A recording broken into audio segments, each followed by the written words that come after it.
10 মুহররম এই যে মাস চলতেছে, 10 মুহররম যদি আপনি একটা আমল করতে পারেন, আপনার সকল চাওয়া পাওয়া সব পূর্ণ হবে, রিজিক বৃদ্ধি হবে, গায়েবী খাজানা পাবেন ইনশাআল্লাহ, দুনিয়া আপনার পায়ের কাছে নত হবে।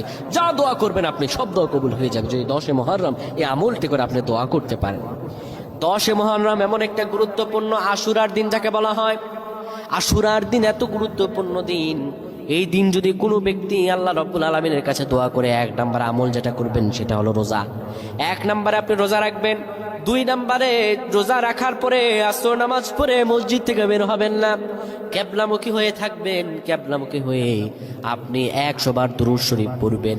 100 বার পড়বেন এই দোয়াটি, লা ইলাহা ইল্লাল্লাহ লা ইলাহা ইল্লাল্লাহ ওয়াহদাহু লা শারীকা লাহু লাহুল মুলকু ওয়া লাহুল হামদ ওয়া হুয়া আলা কুল্লি শাইইন কাদির। 100 বার পড়বেন। লা হাওলা ওয়ালা কুওয়াতা ইল্লা বিল্লাহ 100 বার পড়বেন। এর